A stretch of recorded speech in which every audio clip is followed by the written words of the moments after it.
Hello friends, good evening. Kautilya classes के इस YouTube channel पर आप सभी का स्वागत है। जैसा कि आज हमने आपसे कहा था कि हम जेपीएससी के लिए करंट अफेयर्स का सेशन लेके आने वाले हैं, तो आज से हम डेली करंट अफेयर्स शुरू करेंगे। जिस दिन अगर कोई इम्पोर्टेंट करंट अफेयर्स ना रहा न्यूज़पेपर में, तो उसे उस दिन हो सकता है कि आपका वीडियो मिस हो। पर मैं कोशिश करूंगा कि जब भी कोई वैसा इंफॉर्मेशन रहे जो कि जेपीएससी में काम आ सकता है, झारखंड से या राष्ट्रीय अंतर्राष्ट्रीय स्तर पे ऐसा न्यूज़पेपर में कोई इंफॉर्मेशन है, तो मैं उसे लेके आपके सामने जरूर आऊंगा। समय की पाबंदी ना रखें, मैं सुबह या शाम जब भी मेरे लिए कंफर्टेबल होगा मैं ये सेशन आपके लिए लेके आऊंगा। तो आप बस हमारे साथ बने रहें, हमारे चैनल को सब्सक्राइब करें, अपने दोस्तों के साथ शेयर करें। अगर आप 14th जेपीएससी की तैयारी कर रहे हैं तो मैं यहाँ पर आपके लिए करंट अफेयर्स के सारे वीडियोस लेके आने वाला हूँ। जो पीछे छूट गया है मैं उसे भी कवर करूंगा। आपको कोई परेशानी नहीं होगी करंट अफेयर्स में कभी भी। तो आप भरोसा रखें और हमारे चैनल को सब्सक्राइब करें और अपने दोस्तों के साथ शेयर करें। तो 28 जुलाई 2025 से हम आज अपने करंट अफेयर्स की शुरुआत कर रहे हैं और ये है हमारा एपिसोड 1। तो देखते हैं हमारे करंट अफेयर्स में आज का हमारा टॉपिक क्या क्या रहने वाला है। ये आपके सामने टॉपिक का नाम है, जिसमें से एक है हेपेटाइटिस। हेपेटाइटिस को लेके आज न्यूज है बहुत ज्यादा, क्योंकि आज वर्ल्ड हेपेटाइटिस डे है। ठीक है, दूसरा न्यूज कोल्हापुरी चप्पल है। तीसरा खेल से संबंधित न्यूज है। और चौथा पीपीओ नंबर के बारे में हम जानेंगे कि ये क्या होता है।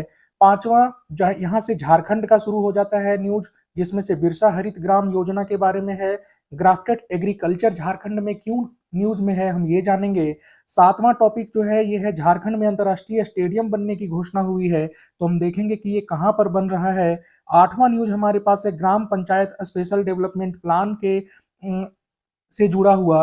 और नौवां जो न्यूज है वो प्रधानमंत्री के मन की बात कार्यक्रम से संबंधित है। तो इतने टॉपिक से रिलेटेड करंट अफेयर्स को आज हम लोग देखने वाले हैं अपने चैनल पे। आगे बढ़ते हैं। आगे बढ़ने से पहले एक बार फिर से मैं कहना चाहूंगा कि अगर आपने सब्सक्राइब नहीं किया है हमारे चैनल को तो प्लीज सब्सक्राइब कर लें और अपने दोस्तों के साथ भी जरूर शेयर करें। देखिए, हेपेटाइटिस से संबंधित न्यूज जो है वो हमारे सामने है। आज 28 जुलाई को वर्ल्ड हेपेटाइटिस डे मनाया जाता है, विश्व हेपेटाइटिस दिवस मनाया जाता है। इस बात को आप याद रखेंगे, बहुत बार ऐसा तिथि दे के पूछ लेता है कि कब मनाया जाता है, जैसे विश्व हेपेटाइटिस डे पूछ लिया या कुछ भी पूछ सकता है, ऐसा क्वेश्चन पूछता है पीसीएस में।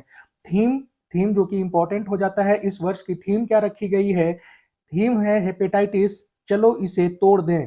हेपेटाइटिस चलो इसे तोड़ दें, ये थीम है 2025 की। हेपेटाइटिस कितने प्रकार के वायरस होते हैं हेपेटाइटिस के, तो 5 प्रकार के वायरस होते हैं। Hepatitis A, hepatitis B, hepatitis C, hepatitis D और हेपेटाइटिस ई। इसमें से सबसे ज्यादा खतरनाक माना जाता है सी, डी और ई वायरस को। हेपेटाइटिस वायरस के टाइप सी, टाइप डी और टाइप ई को सबसे ज्यादा खतरनाक माना जाता है और इसे क्रोनिक हेपेटाइटिस भी कहा जाता है, क्योंकि पूरे विश्व में जो हेपेटाइटिस के कारण मौतें होती हैं उनमें से लगभग 95% योगदान किसका है। 95% योगदान है टाइप सी, टाइप डी और टाइप ई का।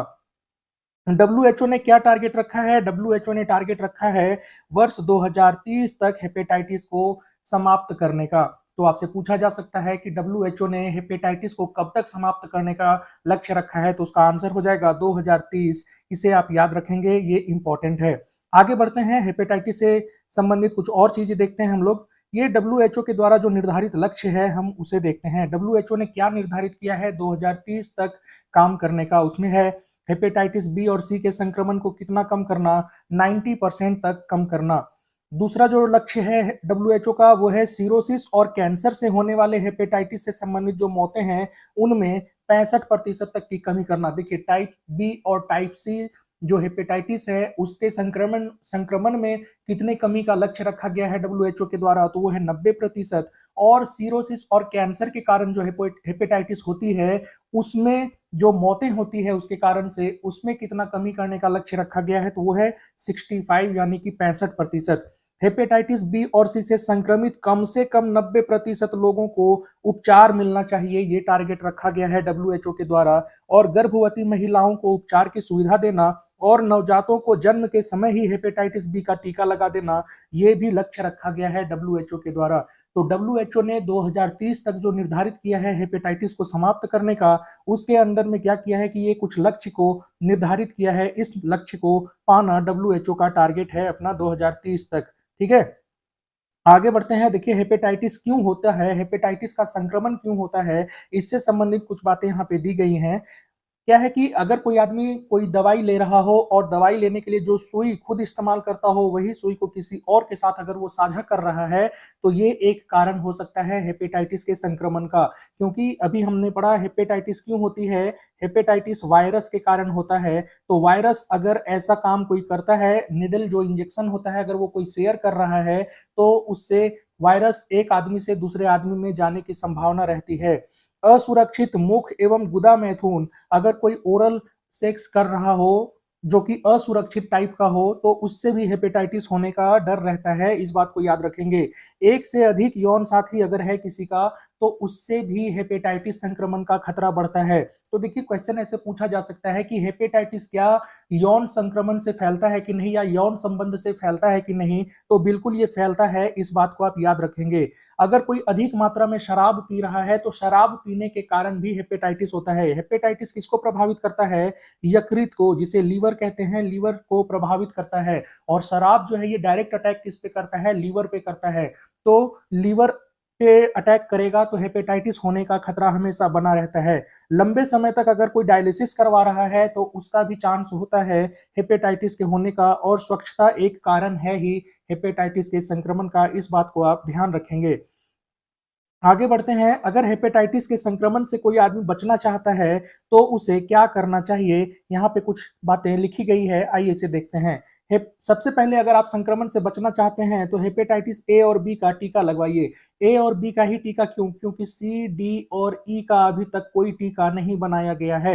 हेपेटाइटिस ए और बी का टीका लगवाना चाहिए सबसे पहले। और अगर कोई सेक्स के समय पे किसी अपने पार्टनर के साथ सेक्स कर रहा हो तो कोशिश करना चाहिए कि उसे कंडोम का इस्तेमाल करना चाहिए। इससे क्या होता है कि सेक्स सुरक्षित होता है और संक्रमण का खतरा जो है वो घट जाता है।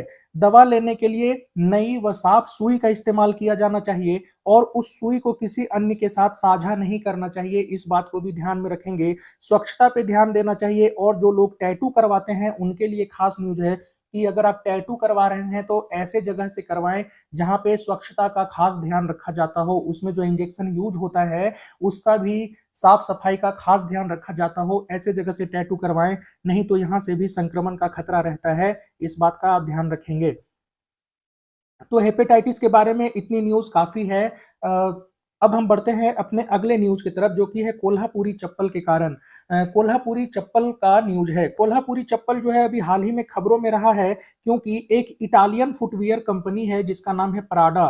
इटालियन फुटवियर कंपनी है प्राडा जो कि कोल्हापुरी चप्पल का नकल करते हुए उसी डिजाइन का एक चप्पल लॉन्च किया था मार्केट में, और उसी कारण से जो कोल्हापुरी चप्पल है ये खबरों में है। तो कोल्हापुरी चप्पल जो है ये किस क्षेत्र में बनाया जाता है, तो ये बनाया जाता है महाराष्ट्र और कर्नाटक वाले एरिया में। देखिए महाराष्ट्र और कर्नाटक वाले एरिया में। और अगर आपसे पूछा जाए कि कोल्हापुरी चप्पल का निर्माण कब से किया जा रहा है तो ये 12वीं शताब्दी और 13वीं शताब्दी भी अगर रहे, 12वीं से 13वीं शताब्दी के समय से ही कोल्हापुरी चप्पल का निर्माण किया जा रहा है। किस क्षेत्र में, महाराष्ट्र एवं कर्नाटक में। इसीलिए जो नकल किया था इटालियन कंपनी प्राडा ने, तो इसीलिए अब सरकार ने क्या डिसाइड किया है कि अब कोल्हापुरी चप्पल जो है उसे क्यूआर कोड के साथ बेचा जाएगा। क्यूआर कोड को स्कैन करने से आपको पता चल जाएगा कि वो कोल्हापुरी चप्पल जो है वो ओरिजिनल है या नहीं है। ठीक है, तो ध्यान देंगे। आपसे ऐसा क्वेश्चन पूछा जा सकता है कि हाल ही में कोल्हापुरी चप्पल की नकल करने वाली इटालियन प्राडा किस देश की कंपनी है, तो याद रखेंगे वो इटली की कंपनी है। ठीक है, वो इटली की कंपनी है। किस देश की कंपनी है प्राडा, तो इटली की कंपनी है। आगे बढ़ते हैं। देखिए कोल्हापुरी चप्पल के संबंध में एक सबसे इंपॉर्टेंट फैक्ट जो है कि वर्ष 2019 में इसे जीआई टैग प्रदान किया गया था। जीआई टैग का मतलब होता है भौगोलिक संकेतक। उस क्षेत्र विशेष का उसे माना जाता है, चप्पल को वहां का खास कला है, ये उसे दर्जा दिया जाता है जीआई टैग के तहत। ये 10 साल के लिए वैलिड होता है जीआई टैग, और 2019 में कोल्हापुरी चप्पल को क्या किया गया, जीआई टैग दिया गया। आगे बढ़ते हैं। खेल से संबंधित अब कुछ न्यूज है हमारे सामने।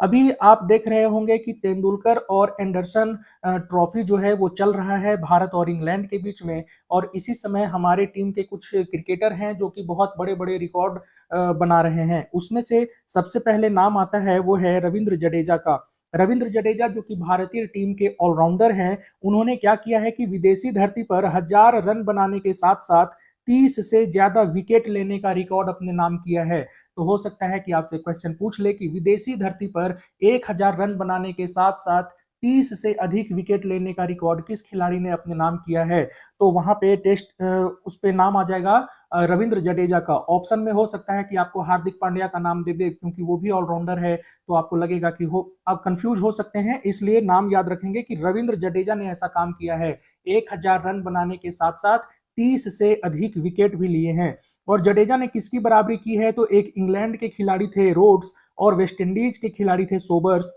इनकी बराबरी कर ली है रविंद्र जडेजा ने। तो रविंद्र जडेजा का नाम आप याद रखेंगे। आगे बढ़ते हैं, हमारे टेस्ट टीम के जो कप्तान हैं शुभमन गिल, वो भी चर्चा में है, क्योंकि किसी एक टेस्ट सीरीज में 4 शतक लगाने वाले दुनिया के तीसरे कप्तान हो गए हैं, दुनिया के तीसरे कप्तान। और अगर भारत से पूछा जाए तो भारत के ये दूसरे खिलाड़ी हो गए हैं जो किसी एक टेस्ट सीरीज में 4 से ज्यादा शतक लगाए हों। भारत के तरफ से पहले खिलाड़ी ऐसा कौन थे, वो थे सुनील गावस्कर। कौन थे, सुनील गावस्कर। और पूरे वर्ल्ड में देखा जाए तो सबसे पहले थे डॉन ब्रैडमैन, सेकंड में सुनील गावस्कर, और अब तीसरे नंबर पे आ गए हैं शुभमन गिल। ठीक है, तो याद रखेंगे, ये फैक्ट भी काफी इंपॉर्टेंट है, पूछा जा सकता है। खेल से संबंधित कुछ अन्य न्यूज हैं हमारे सामने, हम उसे भी देखते हैं। इसमें से एक है कि 32वां वर्ल्ड यूनिवर्सिटी गेम्स का आयोजन कहाँ किया गया, जर्मनी में किया गया है। 32वां वर्ल्ड यूनिवर्सिटी गेम्स का आयोजन कहाँ पर किया गया, जर्मनी में किया गया। और दूसरा न्यूज है हमारे सामने कि स्काई डाइविंग करने वाली भारत की सबसे बुजुर्ग महिला कौन है, तो वो बनी है डॉक्टर श्रद्धा चौहान।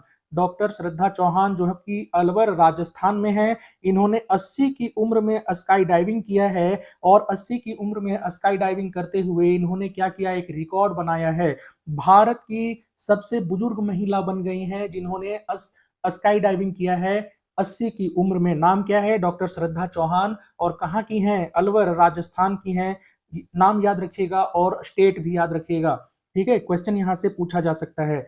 देखिए, पीपीओ नंबर आज के न्यूज पेपर में था, तो पीपीओ नंबर क्या होता है हम ये जानेंगे। पीपीओ नंबर का फुल फॉर्म क्या होता है, pension payment order number.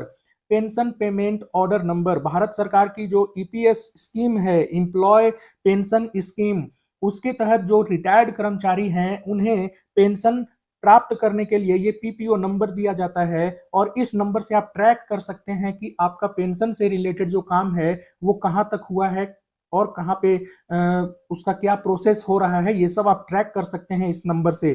PPO number के बारे में एक खास फैक्ट याद रखेंगे कि ये ईपीएफओ के द्वारा जारी किया जाता है, और ये 12 अंकों की होती है। देखिए, पेंशन से रिलेटेड है तो हो सकता है कि आप कंफ्यूज होंगे कि ये कौन जारी करता है, तो ये ईपीएफओ जारी करता है। और इसमें टोटल कितने नंबर होते हैं, तो 12 नंबर होते हैं पीपीओ नंबर में। ठीक है, आगे बढ़ते हैं।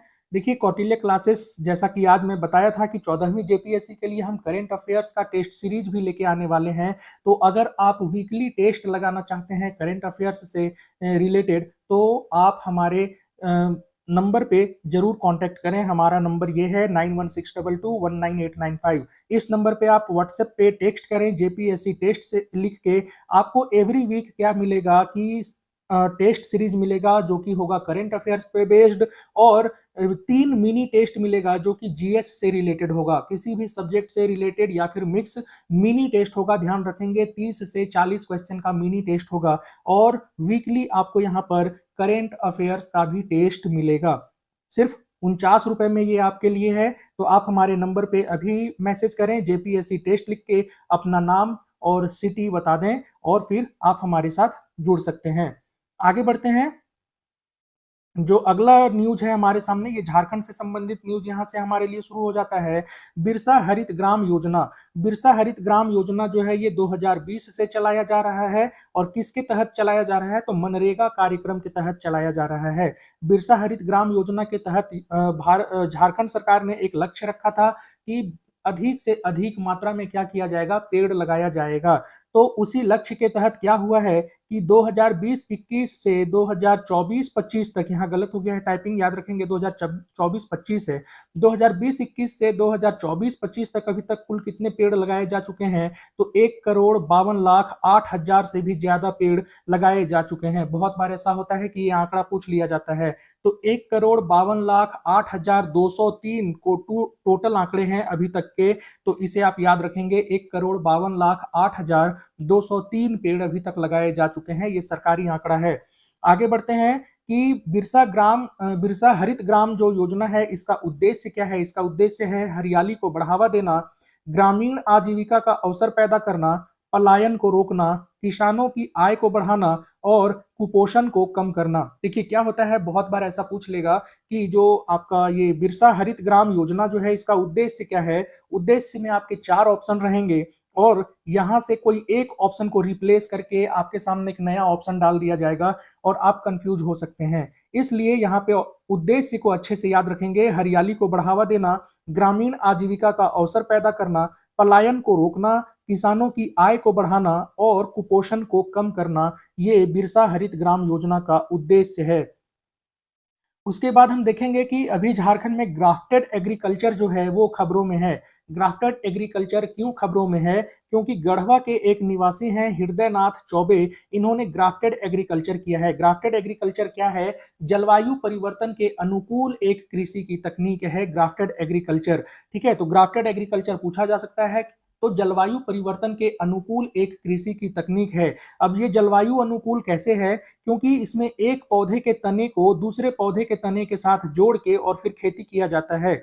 इसमें क्या होता है कि कम पानी में भी फसल अच्छा उत्पादन देती है और पौधे को किसी भी संक्रमण से सुरक्षित रखा जा सकता है इस तकनीक के द्वारा। हृदय नाथ चौबे ने क्या किया है कि जंगली बैगन के तने का इस्तेमाल किया है धान की एक फसल उगाने में, और उस धान का नाम क्या है? तो आगे हम देखेंगे, उस धान का नाम है काला नमक। धान का नाम क्या है? काला नमक। तो आपसे क्वेश्चन ऐसा भी पूछा जा सकता है कि काला नमक किस फसल की किस्म है? तो वो धान की किस्म है। ठीक है, और ग्राफ्टेड एग्रीकल्चर के तहत गढ़वा के निवासी हृदय नाथ चौबे ने इसकी खेती की है। तो ध्यान रखेंगे, हृदय नाथ चौबे कहाँ के निवासी हैं? गढ़वा के निवासी हैं। ठीक है, आगे बढ़ते हैं। 7वां न्यूज जो हमारे पास है कि अभी हाल ही में झारखंड में अंतरराष्ट्रीय स्टेडियम बनाने की घोषणा की गई है झारखंड सरकार के द्वारा। ठीक है, तो झारखंड सरकार ने जमशेदपुर में एक अंतरराष्ट्रीय स्टेडियम के निर्माण की घोषणा की है। और जमशेदपुर में, अगर बहुत बार ऐसा होता है कि प्रॉपर आपसे प्रखंड का नाम पूछ लिया जाता है या गांव का नाम पूछ लिया जाता है, तो प्रखंड में याद रखेंगे पटमदा अंचल में, पटमदा प्रखंड में इस स्टेडियम को बनाया जाएगा। और गांव का अगर नाम पूछा जाए तो गांव का नाम गांगड़ा गांव है। गांगड़ा, गांगड़ा गांव में पटमदा ब्लॉक के तहत जमशेदपुर में एक अंतरराष्ट्रीय स्टेडियम का निर्माण किया जाएगा और उसके लिए लगभग 50 एकड़ भूमि को चिन्हित कर लिया गया है। बीसीसीआई जो है वो इस स्टेडियम के निर्माण के लिए 500 करोड़ रुपए के सहायता की घोषणा किया है। बीसीसीआई ने कितने सहायता की घोषणा की है? 500 करोड़ रुपया। देखिए ये क्वेश्चन पूछा जा सकता है कि जमशेदपुर में प्रस्तावित अंतरराष्ट्रीय स्टेडियम के निर्माण के लिए बीसीसीआई ने कितने रुपए के सहयोग की घोषणा की है? तो वो हो जाएगा 500 करोड़ रुपया। ठीक है, जेएससीए जो है झारखंड स्टेट क्रिकेट एसोसिएशन, इसके सचिव कौन है? तो इसके सचिव हैं सौरभ तिवारी, जो कि झारखंड से खेलते थे, जमशेदपुर के ही हैं। यही अभी झारखंड स्टेट क्रिकेट एसोसिएशन के क्या हैं? सचिव हैं। अगर आपसे बीसीसीआई का सचिव पूछ लिया जाए तो ये देवजीत सैकिया हैं, जो कि असम के रहने वाले हैं। देवजीत सैकिया बीसीसीआई के सचिव हैं और झारखंड स्टेट क्रिकेट एसोसिएशन का सचिव पूछेगा तो हो जाएगा सौरभ तिवारी। आगे बढ़ते हैं। देखिए जमशेदपुर में ही एक स्टेडियम था, कीनन स्टेडियम। बहुत बार जेपीएससी में पूछा गया है ये कि कीनन स्टेडियम कहां पर है, तो कीनन स्टेडियम कहां पर है? वो हो जाएगा आपका जमशेदपुर में। कीनन स्टेडियम में जो अब वहां पे मैच नहीं होता है कुछ विवादों के कारण, और कीनन स्टेडियम में जो अंतिम मैच है वो खेला गया था 12 अप्रैल 2006 को इंडिया वर्सेस इंग्लैंड, और इसमें इंग्लैंड की टीम जो है वो जीत गई थी। तो ध्यान रखेंगे कीनन स्टेडियम कहां पर है? जमशेदपुर में है। विवादों के कारण कुछ ऐसा बात हुआ कि अब वहां पे अंतरराष्ट्रीय मैच नहीं होता है। लास्ट मैच कब हुआ था? 12 अप्रैल 2006 को लास्ट मैच हुआ था। और जमशेदपुर के ही पटमदा अंचल में गांगड़ा गांव में एक नया स्टेडियम बनाए जाने की घोषणा किया गया है झारखंड सरकार के द्वारा। आठवां न्यूज हमारे सामने है ग्राम पंचायत स्पेशल डेवलपमेंट प्लान। ग्राम पंचायत स्पेशल डेवलपमेंट प्लान जो है ये पंचायती राज मंत्रालय का एक कार्यक्रम है और इसमें पूरे भारत से 34 पंचायतों को चुना गया है। पूरे भारत से कितने पंचायतों को चुना गया है? 34 ऐसे पंचायतों को शामिल किया गया है जो भविष्य में क्या एक शहर के रूप में डेवलप हो सकते हैं। भविष्य में क्या हो सकता है कि वो एक शहर के रूप में डेवलप हो सकते हैं, उसे ही चुना गया है ग्राम पंचायत स्पेशल डेवलपमेंट प्लान के तहत। इसमें झारखंड के 2 पंचायतों को चुना गया है। झारखंड के कितने पंचायतों को चुना गया है? 2 पंचायतों को चुना गया है, जो कि है नेवरी पंचायत जो रांची में है और एक है केंद्रा पंचायत जो कि बोकारो में है। इस नाम को आप याद रखेंगे, ठीक है। नेवरी पंचायत रांची और केंद्रा पंचायत बोकारो को चुना गया है भारत सरकार के ग्राम पंचायत स्पेशल डेवलपमेंट प्लान के तहत, ठीक है। आगे बढ़ते हैं, हमारे पास 9वां जो न्यूज है वो प्रधानमंत्री के मन की बात कार्यक्रम से संबंधित है। प्रधानमंत्री मोदी जो है अपने मन की बात कार्यक्रम में एक आदमी का नाम लेते हैं और उस आदमी का नाम क्या है? ओम प्रकाश साहू। उस आदमी का नाम क्या है? ओम प्रकाश साहू। ये पहले नक्सली था और अभी मुख्य धारा से जुड़ के एक मछली उत्पादक के रूप में अपना जीवन व्यतीत कर रहे हैं। इसीलिए प्रधानमंत्री मोदी ने नक्सलियों पर हमारी जो गृह मंत्रालय है उसका क्या प्रभाव पड़ा है, उसकी योजनाओं का क्या प्रभाव पड़ा है, ये बताने के लिए ओम प्रकाश साहू का नाम लेते हैं और बताते हैं कि ये पहले नक्सली थे और अब ये क्या है? एक मछली उत्पादक के रूप में अपना जीवन व्यतीत कर रहे हैं। आपसे पूछा जा सकता है कि ये किस जिले से संबंधित है, तो ये गुमला जिले से संबंधित है। देखिए ये बहुत इंपॉर्टेंट नाम नहीं है, लेकिन प्रधानमंत्री मोदी के मन की बात कार्यक्रम में जिक्र हो जाने के कारण इसका वैल्यू बढ़ जाता है। तो आपसे पूछा जा सकता है जिला का नाम, तो जिला हो जाएगा गुमला। याद रखेंगे हृदय नाथ चौबे जो हैं ये गढ़वा जिले से संबंधित थे और ओम प्रकाश साहू ये जो हैं ये गुमला जिले से संबंधित हैं, ठीक है। आगे बढ़ते हैं, आगे हमारे पास आज का जो न्यूज है वो खत्म हो चुका है, लेकिन कुछ अन्य तथ्य भी है जो एग्जाम के नजरिए से काफी इंपॉर्टेंट है, जो आपसे एग्जाम में पूछा जा सकता है या उसके पूछे जाने की संभावना है, उसे हम यहाँ देख लेते हैं। हाल ही में जो फिलीपींस नामक देश है ये क्या विफा नामक तूफान से प्रभावित रहा है? आपसे पूछा जा सकता है कि हाल ही में विफा नामक तूफान से कौन सा देश प्रभावित रहा, तो उसका आंसर हो जाएगा फिलीपींस। दूसरा है मनचड़ी कार्यक्रम के बारे में। मनचड़ी कार्यक्रम जो है ये केरल का एक स्कूली कार्यक्रम है। केरल का एक स्कूली कार्यक्रम है और मनचड़ी कार्यक्रम के तहत क्या हुआ है कि केरल के जो बच्चे हैं 14 से 18 साल तक के बच्चे, इन्हें गणित में और एकेडमिक स्किल में बहुत ज्यादा उनका प्रोग्रेस देखा गया है इस कार्यक्रम के तहत, मनचड़ी कार्यक्रम के तहत। तो आप समझ सकते हैं कि जहां उनमें मैथ को सॉल्व करने की क्षमता पहले नहीं थी, केरल सरकार के इस कार्यक्रम के तहत अब वो आसानी से मैथ्स को सीख पा रहे हैं। तो आपसे पूछा जा सकता है कि मनचड़ी कार्यक्रम किस राज्य से संबंधित है, तो ये केरल से संबंधित है, ठीक है। झारखंड की कृषि पशुपालन एवं सहकारिता मंत्री कौन है? शिल्पी नेहा तिर्की हैं। झारखंड की कृषि पशुपालन एवं सहकारिता मंत्री कौन है? शिल्पी नेहा तिर्की हैं। भारत के कृषि मंत्री कौन है? शिवराज सिंह चौहान हैं। भारत के सहकारिता मंत्री कौन है? अमित शाह हैं। और भारत के सहकारिता मंत्रालय का गठन कब किया गया था? तो ये किया गया था वर्ष 2021 में, ठीक है। इतने सारे इंपॉर्टेंट फैक्ट्स के साथ आज का हमारा सेशन यहीं पे समाप्त होता है। अगर आप कौटिल्य क्लासेस के व्हाट्सएप ग्रुप से जुड़ना चाहते हैं तो आप इस क्यूआर कोड को स्कैन करें और आप सीधे हमारे व्हाट्सएप ग्रुप पे जुड़ सकते हैं, जहां पे इस करेंट अफेयर्स का पीडीएफ हर दिन अपडेट कर दिया जाता है, ठीक है। आप इसी तरीके से हमारे साथ बने रहें, हमारे चैनल को सब्सक्राइब करें और अपने दोस्तों के साथ भी इसे शेयर करें। Thank you. जय हिंद।